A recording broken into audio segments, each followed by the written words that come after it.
आज हम बात करेंगे ट्रॉमा और आजरानी की। जुनैद और इसके वालिद की सब चालें उस वक्त नाकाम हो जाती हैं जब जावेयार के वालिद की वकील को शक हो जाता है कि जावेयार के वालिद का कत्ल हुआ है, और वह जावेयार की खास नाज़मा मीरा माँ से पूछता है कि इस घर में किसने कंपनी में फ्रॉड किया है।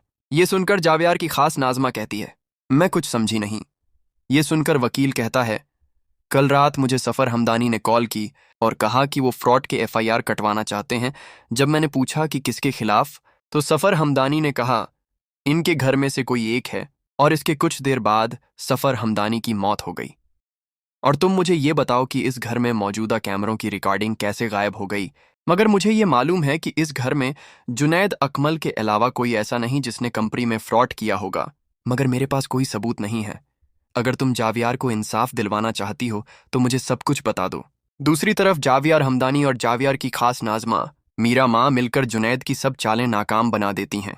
और रानी जब जावियार से मिलने इसके घर जाती है तो जुनैद रानी से बहुत बदतमीजी करता है और रानी से कहता है, अब यहाँ ना तो जावियार रहता है और ना आप हमें तुम्हारी ज़रूरत है, इसलिए तुम यहाँ से दफाओ जाओ। ये सुनकर रानी को बहुत गुस्सा आता है और रानी जुनैद से कहती है, मुझे मालूम है कि अचानक जावियार के वालिद कैसे मर गए, और अगर तुमने जावियार को कोई नुकसान पहुंचाया तो मैं पुलिस को सब कुछ सच बता दूंगी। और यह बताओ जावियार इस वक्त कहाँ है। ये सुनकर जुनैद रानी से कहता है, लगता है तुम भूल गई हो कि समय वो पुलिस वालों ने तुम्हारे वालिद को मारा था, और अगर तुमने अपनी जुबान बंद ना की तो इस बात तुम्हारे वालिद के साथ तुम्हारी बहन को भी अगवा करवा लूंगा। दूसरी तरफ जुनैद के वालिद अपनी बीवी से कहते हैं, जब तक रानी और जावियार की खास नाज़मा जिंदा हैं, हमारा राज किसी वक्त भी खुल सकता है और हमारे बेटे को फांसी हो जाएगी।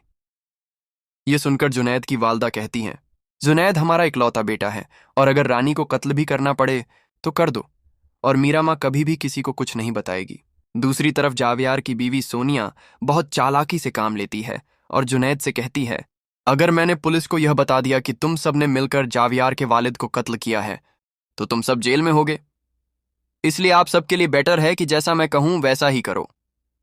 यह सुनकर जुनैद के वालिद कहते हैं, हम भाईजान को क्यों कत्ल करेंगे, और तुम्हें अचानक इस घर में आने की याद कैसे आ गई।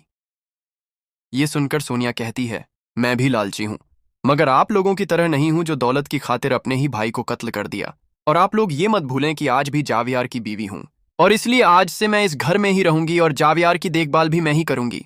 ये सुनकर जुनैद के वालिद को बहुत गुस्सा आता है और जुनैद को अपने रूम में ले जाते हैं और कहते हैं, तुमने सोनिया पर इतबार करके बहुत बड़ी गलती की है। अब जो शेयर तुमने सोनिया के नाम किए वो भी हमें नहीं वापस मिलेंगे, और सोनिया जावियार की बीवी होने की हैसियत से सब कारोबार की मालकिन भी बन जाएगी। ये सुनकर जुनैद कहता है, ऐसा कुछ भी नहीं है, क्योंकि अभी तक ताया जान की वसीयत सामने नहीं आई। अगर सोनिया ने कोई चालाकी की तो हम सोनिया और जावियार के जैली तलाकनामा बनाकर कोर्ट में पेश कर देंगे, और